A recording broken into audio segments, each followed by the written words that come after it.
Hello, everybody. Welcome into UFO Fantasy Football. I'm Jackson. That's Finn. And today we are going to talk about our updated running back and wide receiver rankings and kind of see the differences where we have them all ranked compared to each other and ADP. So if you want to start off, Finn, with your top 12 running backs. Yeah, freshly updated for mid-August here, prime draft season. So this is who I got for my top 12. I got Jonathan Taylor at number 1, Christian McCaffrey at number 2, Najee Harris at number 3, Austin Eckler at 4, Delvin Cook at 5, Derrick Henry at 6, Joe Mixon coming in there at 7. I've got DeAndre Swift at 8, Aaron Jones at 9, Leonard Fournette at 10, Barkley at 11, and then Kamara at 12. So those are my top guys. This is PPR scoring also, just so everyone knows there. But I think I've got Harris a little higher than ADP, and I think a little higher than you do after you give us yours. I think and that bottom end there, Aaron Jones, I think I have a little higher than ADP too. But we can talk about that after you let everybody know your top 12. Yeah, my top 12 aren't. It's not totally different from yours. Jonathan Taylor at number 1, Christian McCaffrey at 2, Delvin Cook at 3, Austin Eckler at 4, Derrick Henry at 5, Najee Harris at 6, Joe Mixon at 7, Aaron Jones at 8, DeAndre Swift at 9, Leonard Fournette at 10, Javonte Williams at 11, and Saquon Barkley at 12. Okay. Kamara is creeping up in there, though, gotta say. I know. Yeah, so I put him at 12. You've got him just outside your top 12 right now? He's 13 for me, yeah. I mean, it's tough because in my projections, if he was like top 8 in the projections, I think I'm just baking in a little bit of risk just in case.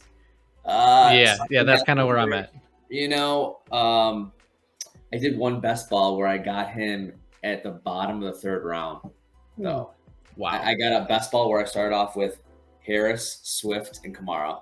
Jeez. Yeah. So I'm nice. liking that right now if he does not get suspended. But so we both got Taylor McCaffrey top 2. I mean, I don't even know if we need to talk about it. It's pretty clear, right? I think that they're in their own tier. Yeah, for sure. And I think if you just put all injury aside, I think Christian McCaffrey's actually number 1. But just the risk of him getting hurt again, I think is why he's number 2. But I know I have the 1 pick in a league coming up. I'm taking McCaffrey. So interesting. It's funny because I've got the one pick in our league. I'm taking Taylor. Well, I have Taylor in 2 other leagues, so I'm just trying to diversify. Okay, but I think McCaffrey has slightly higher upside, but I think Taylor is slightly lower risk. Yes, and I'm just trying to get somebody that's going to be there every week. Absolutely. So. Okay, so I've got Najee 3 overall. So ADP he's going 5th, and you've got him 6th. Yep, I got him 6. Okay, I just love his PPR upside from the reception standpoint. Even if he comes back a little bit from last year with Ben checking down all day long, I just think the offense is going to be better this year, and he's really like the clear number 1 bell cow running back there where there's really nobody behind him, So I kind of like that share of touches that he has as well. So that's kind of why I got him up there. Yeah, I mean, I totally agree. He's definitely got a boost in PPR. He just wasn't that efficient last year with that massive volume. And maybe that's why, because you just got so many touches every week. But there is a better offensive line, at least marginally. But yeah, I think the big thing is it's going to be Trubisky or Pickett, not old Big Ben trying to check down to him every other play. Yeah. And I mean, in one game, he had 19 targets last year. So you kind of have to factor that into like his overall. But I mean, he's still 6 for me. Like, he's not a bad pick. Yep. If I can get him at the end of the 1st round, I'd be ecstatic. Oh my God, I know. Okay. And then you've got Eckler at 4. Eckler at 4, Henry at 5, and I got Cook at 3. So I've got Cook at 5. And Cook is overall ADP according to Fantasy Pros, number 6. So Yeah. higher on him. I know it's going to be more of a pass happy offense in Minnesota with the new coach and everything, but I don't know. I mean, Dalvin Cook gets involved in the passing game quite a bit. I think it's going to be just a really good offense in general. I think they have a pretty solid offensive line.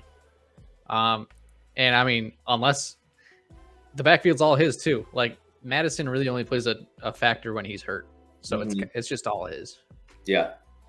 I mean, I like that. I mean, yeah, I have Cook 5 overall, but I'd be very happy to get him in the middle of the first round there. Yeah, I do think the offense is just gonna be better. I think he's got more opportunities, more creative play calling, so I think he's gonna be in better positions. For sure. Nothing else really crazy. I would say Aaron Jones. We both have him higher. I have him 8. Yeah, I have him 9. And ADP is 12. So even Aaron Rodgers today just had an interview where he said he thinks it's realistic that both Aaron Jones and AJ Dillon hit over 50 receptions this year. Yeah. And basically he just kind of confirmed what everybody's speculating with the vacated targets. They're like, I just think those guys, especially Aaron Jones, is going to be more of a factor in the passing game. I mean, Aaron Jones I think I have him projected for over 70 receptions this year, which I don't think is that unreasonable. I think it's going to happen. Yeah. And that's the big boost he gets. He probably dropped down a couple notches in standard scoring, but for sure. From a PPR standpoint, I like it a lot. Yeah, in our main league together, I have the 11 pick, and I'm really thinking I'm gonna go like Diggs Jones or something like that. If they can follow me, obviously. Right. Something of that sort. That'd be solid. Oh yeah. I've done a couple of mocks. And I've liked my teams a lot after I do that. Okay. And then you've got I think we both have Fournette at 10. Yep, both have Fournette at 10. And Fournette's ADP is 13. So I've gotten him in a couple drafts like middle to the bottom of the second round. Yeah, that's about where he's going. Yeah, and I mean, like, I usually feel pretty good about that. I mean, again, kind of a PPR monster last year with Brady, and I don't really foresee that changing for this year. Yeah, Brady's just getting older. Yeah, I mean, I think this year, I think he might have a little drop off after this year, but I think he's got another good year in him. So I'm fine taking him 10th overall running back. Yeah, my only concern recently was their main center got hurt. He's out for the year, I believe. So that's a little concerning, but I don't think it's a huge deal. Yeah. And then I got Barkley at 11. I got him at 12, and his ADP is 14 out of running backs. Yeah. Which, I've been rising a lot on Barkley recently. I know. He's healthy. His offensive line is improved. And, I mean, if he does anything close to his rookie year, he could be like a top 3 running back. I know. It's just been so long since that rookie year. But, yeah, all signs out of camp are positive. Now, it's kind of like, Cook finally getting a coach that, offensive-minded coach that can help him out. I mean, finally, Brian Dable from Buffalo going over to the Giants there. I mean, they're going to get the ball in their playmakers' hands. And, I just think he's probably going to thrive. You could make the argument like him and McCaffrey both have the injury risk there, but you're paying a much cheaper price for Barkley in like the middle of the second round than paying that, top pick price for McCaffrey. So like if you wanted to take the chance, I'd be more comfortable taking the chance on Barkley in the second round, using that draft capital with the chance of having a guy explode, and finish top 5. And last year, I mean, he was pretty efficient, and his injury was some freak thing where he stepped backwards onto some guy's foot and twisted his ankle bad. That's not going to happen again, hopefully. Hopefully. But, just like calling him injury prone, like, I don't like the term injury prone because Christian McCaffrey and Saquon Barkley both have had injuries that are not related to each other. Shouldn't be like re-aggravation or anything like that. Right. They're not like torn ACLs, right? I don't think the Barkley's torn ACL, right? It's more just unlucky than like injury prone. Yeah. But all right, let's move on to wide receivers here. Yeah. You want to list your top 12 real quick? Yeah. So I got Justin Jefferson number 1 overall. Cooper Kupp number 2. Similar to those running backs, in my opinion, you can't really go wrong with either of those two. Then I got Jamar Chase 3, Devontae Adams 4, Stephon Diggs 5, CeeDee Lamb I've got 6 overall. And then I've got Mike Evans at 7, Keenan Allen at 8, Debo at 9, Michael Pittman at 10. I've got Tyreek Hill at 11, and then T. Higgins at 12. All right. Again, mine aren't super different from yours. Okay. I also have Justin Jefferson number 1, Cooper Kupp number 2. I got Stephon Diggs number 3. Okay. Jamar Chase 4, Devontae Adams 5, 6 is CeeDee Lamb, 7 is Mike Evans, 8 is Debo Samuel, 9 I got Michael Pittman, 10 is Keenan Allen, 11 is AJ Brown, and 12 is Tyreek Hill. Okay. Which I am still fading Tyreek Hill. Just yeah. I know you don't like him. I think he'll be. I like him if he was in the 3rd or 4th round. Yeah. But not the 2nd. That's fair. I mean, I kind of believe in Tua, so I think there's a chance they can make that work. But I see where you're coming from. Okay. Yeah. More about him later. Yeah. But you have Diggs. I mean, well, first of all, Jefferson number 1, Kupp number 2. I mean, you could easily flip flop those guys. Mm-hmm. Kupp was unreal last year, and even if he comes back to earth a little bit, he's still gonna finish, top 5. Yeah. My bigger concern is with Matt Stafford's elbow. Yeah, that's what I was gonna say. That's like it's Matt Stafford's elbow, and the new offense in Minnesota is why I'm swapping them. Mm-hmm. Yeah, and I don't think Stafford's elbow is going to be a big deal, but the fact that it was even out there just made me a little nervous. Yeah. I mean, Allen Robinson, I keep hearing really good reports about as well. Not like he's going to really take over or anything like that, but maybe he looks his way a little bit more. And I think, Justin Jefferson being like the freak athlete and having an amazing, year that he did last year, and now he's getting the Rams offensive coordinator headed over there. Mm-hmm. I just think all those things combined just seems like Jefferson's going to just explode to that next level. So for sure. And then I got Diggs at 3 over Chase, which might be a little spicy take, but I don't know. I like the Bills offense more than the Bengals. Diggs is not competing with as many talented receivers and tight ends who are not. He doesn't have a T. Higgins. He's got Gabe Davis, I'm sure he's going to be fine, but he's not to the level of T. Higgins, at least not yet. Yeah, in Cincinnati, there's also Tyler Boyd, who's really good. There's Hayden Hurst now. There's Joe Mixon. It's just there's a lot of mouths to feed. Obviously, Jamar Chase, I think, is the alpha, but give me Diggs over him just for the probably more volume. And also, I think Chase had a game last year with 200 yards and like 12 receptions or something to that extent. Yeah. And it's just I doubt that's going to happen again. I mean, it could, but. I know. Yeah, it's kind of like how I used to think of Tyreek Hill for the Chiefs. I mean, it seems like a guy that could just go off for a couple of weeks. He might have a couple duds here and there, but if I'm taking a top 3 receiver, I want him to be more consistent rather than boom bust. So. That's fair. Okay. And then our rankings aren't very different after that. We got Adams, Lamb, Evans, I think, as our next top 3. Yeah, I mean, I like we've talked about CeeDee Lamb in our other videos. I think he's a supernova that we've got here ready to explode. Mm-hmm. Just from, obviously the talent is there. He's getting better, and now the opportunities with him. So he's kind of got all those factors, checks all the boxes. So I like the upside there. Mike Evans, I think, is dealing with a little bit of a hamstring injury, which makes me a little nervous. He kind of does every year, though, doesn't he? I know. Because he's in his 8th season or something, 8th or 9th season. So it makes me a little nervous, but I like him for one more year as well. Kind of I feel like one last hurrah for a lot of these Bucks. Yeah. But I think he'll be great. And I'm not nervous for him at all. Can't go wrong. Yeah, what was that?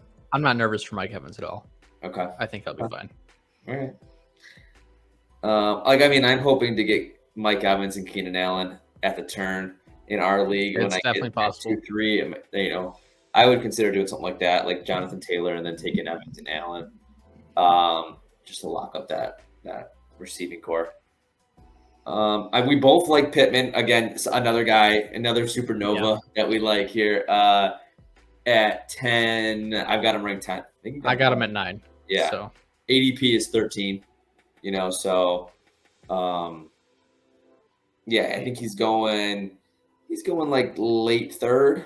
Is usually I think where I'm seeing him. So I would definitely take him late third. yeah, I'm hoping to get him in our league. Yeah. Fingers crossed. But yeah, I think he's got just a similar situation to CeeDee Lamb. Like he's kind of like the only main guy to throw to. I just think Dak is a little better than Matt Ryan at this point. And I think I was gonna say the Cowboys' offense will be better, but I don't actually know for sure. They just always tend to like score a lot and like are highly volatile. Yeah, Cowboys were number 1 in a lot of offensive stats last year. And the fact that like why I've got CeeDee Lamb, I have a couple spots higher than Pittman, obviously, is because they were comparable last year, and Cooper's now gone. So like Lamb was comparable to Pittman, and now there's just that much more opportunity for him to kind of get to that, Devontae Adams type target share that he had in Green Bay. But I still love Pittman. Yeah, and you had Keenan Allen at 8, you said? Yeah, I did. Okay. His ADP is 10, and I also have him at 10. Okay. So I don't have an issue with it. Yeah, I think it's just the consistency. Like I know he's going to be getting like 100 receptions, and he's in that Chargers offense with Herbert. And he's due for some TD progression as well. I think he only had I want to say, I don't have it in front of me, like 6 touchdowns last year. So, I mean, it feels like he should be getting, in that 8 to 12 range. So you pair that with his same production he does every year. I like it. Yeah, I totally understand that. Yeah. And then I got T. Higgins at 12. I think and you've got AJ Brown in there. I got AJ Brown 11, Tyreek Hill at 12. Okay. Yeah, and I've got AJ Brown, and he's right outside my top 12. But yeah, T. Higgins, I kind of feel like he's just a cheaper chase. I mean, and it's from a value perspective. I mean, I think I threw this stat out last time, but including playoffs, I believe Chase had 144 targets and Higgins had 140. Yeah, something like that. And you're paying a first round price for Chase, and you're paying a third round price for Higgins, and so that's where I find myself in that position in the third round, and I'm like, I end up taking Higgins a lot. I've got him in a lot of leagues just because I just think the value's there, and I think because he's the number 2 on the on that team, it's like when someone looks at Higgins, they're like, Higgins, they want like the number 1, which I get, but I just don't. I think a Cincinnati offense that can support 2 top 12 receivers. Yeah. I totally understand it. I have him at 14. I got Deontay at 13. Maybe it's a homer pick, but I just think he's really talented. Yeah, I've kind of dropped him way down. I don't know. I think he's too good. Yeah. And I think Mitch is going to be better than a lot of people think. I got him down to 18, Deontay, overall. I mean, I don't have him falling completely off the cliff. Yeah. And then I guess we can touch on Tyreek Hill again as well. I have him at 12. His ADP is 8. I have him 11. 11. Yeah. Yeah, I don't know. He got a downgraded quarterback in Tua, who I think he's going to be okay, but obviously a downgrade from Mahomes. He's got to compete with Jalen Waddle, who set a rookie record last year for most receptions. Gesicki's in there. Cedric Wilson's in there. They signed a bunch of running backs. Chase Edmonds will probably be like more of a pass-catching one. Raheem Mostert, I mean, not really relevant, but it's just a lot of people to compete with. And I don't know. I think he's the alpha, though. I think he walks in there and he's like the guy. Like, I'm more concerned about Waddle. Like, I don't think Waddle's going to duplicate close to what he did last year. So I think Hill takes his spot plus a little bit. That's kind of how I'm viewing it. And Waddle having a downgrade. Sure, but then Tyreek Hill's going in round 2, and Jalen Waddle, I think, is round 4, borderline 5 maybe now. So Okay. just like your Higgins take, I'll take Waddle over Hill. Well, right. I mean, okay, if Waddle's there in the 5th, yeah, I would entertain that for sure. Yeah. Yeah. Okay. And All right. then almost same with Mike Williams. I love Keenan Allen, but Mike Williams could have some really good weeks. I got him like 16, but yeah, he's around there for me as well. Yeah, don't get me. Oh, I like Mike Williams a lot. yeah. All right. Well, I think that's going to do it for this episode. Running backs and wide receivers, top 12. Catch us in the next one doing quarterbacks and tight ends. If you enjoyed any of it, please subscribe, like the video, comment, follow us on the socials. They're all down there scrolling across the screen. Yeah, until next time. See ya.